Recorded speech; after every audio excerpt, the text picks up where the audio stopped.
Assalamualaikum warahmatullahi wabarakatuh.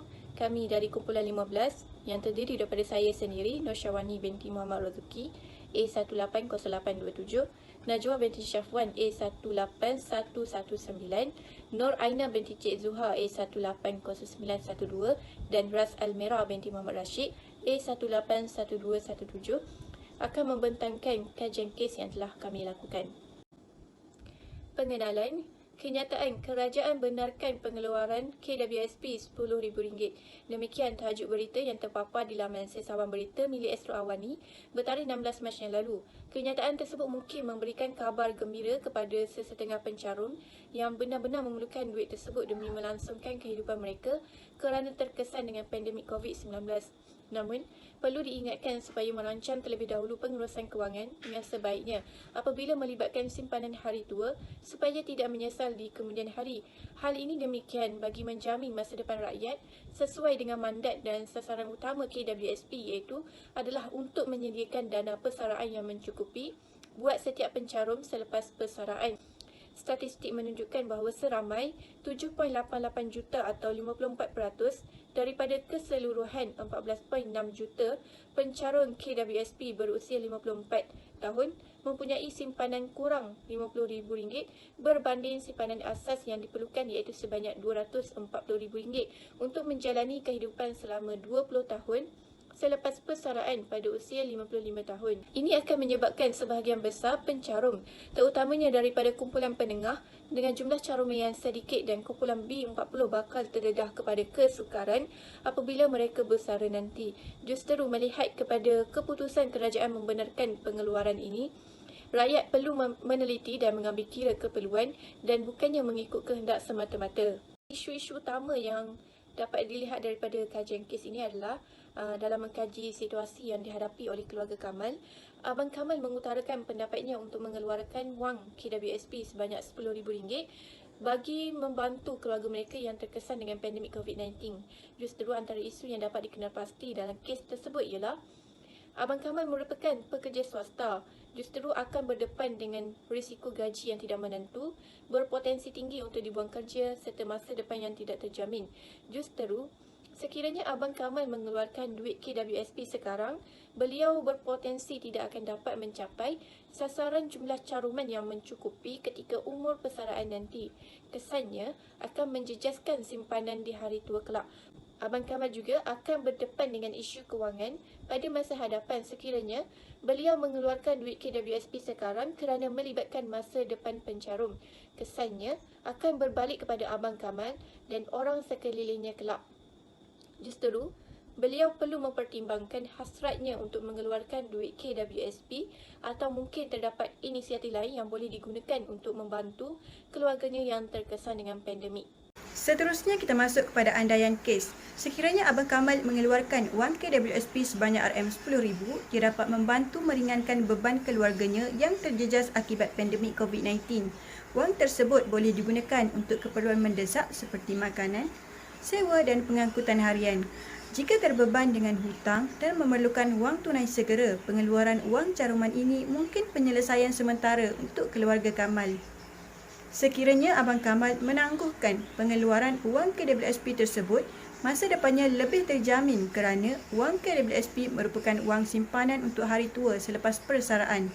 Simpanan KWSP merupakan kemudahan ataupun nikmat untuk pencarum menjalani kehidupan dengan lebih baik selepas persaraan dan bukannya untuk menangani krisis bencana ataupun kecemasan.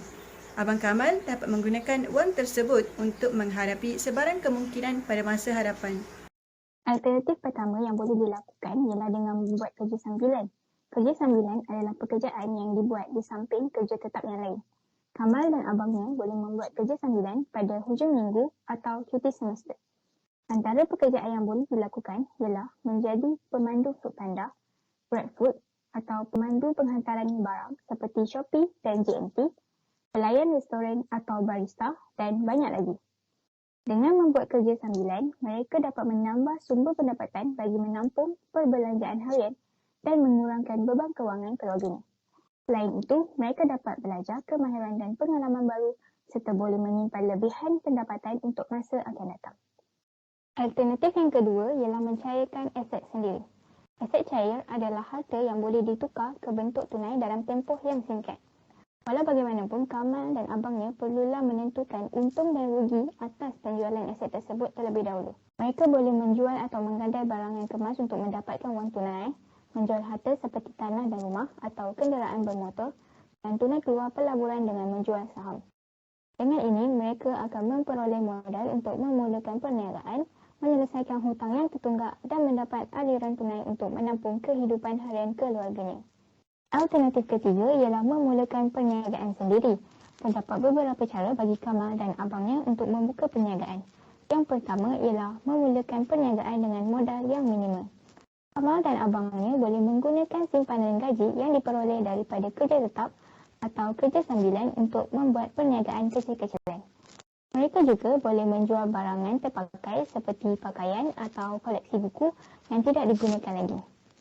Mereka boleh memohon bantuan atau pinjaman kerajaan atau bank seperti Skim Pembiayaan Tekun Niaga atau BSN Mikro Semarak. Selain itu, Kamal boleh memulakan perniagaan tanpa modal dengan menjadi ejen dropship. Mereka boleh menjual barangan di platform yang sesuai seperti Shopee, Lazada atau Instagram.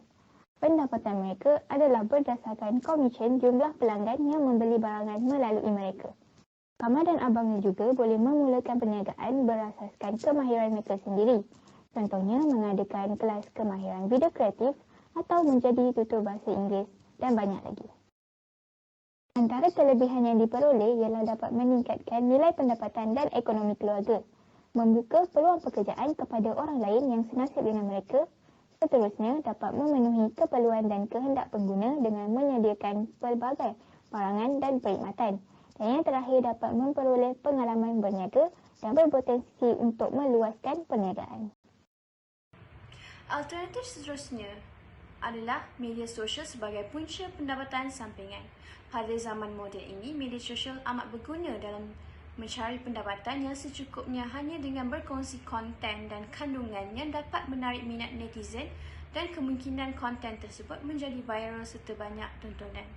Sebagai contoh, YouTube channel, TikTokers, Instafamous, social media influencer, game live streamings and bloggers. Antara manfaat yang boleh didapati atau diperoleh melalui ini, ia dapat menjana pendapatan sehingga boleh mencecah 4 angka sebulan hanya dengan memuat naik video. Seterusnya, menampung perbelanjaan kehidupan seharian sekaligus meningkatkan kemahiran sosial dan interaksi. Alternatif yang terakhir adalah pinjaman dari ahli keluarga dan saudara mara. Pinjaman duit boleh dibuat daripada ahli saudara mara yang lebih berkemampuan. Pinjaman ini bersifat sementara dan amat membantu kerana tiada cas lebih dan kadar bunga dikenakan. Bagaimanakah alternatif ini boleh dilakukan?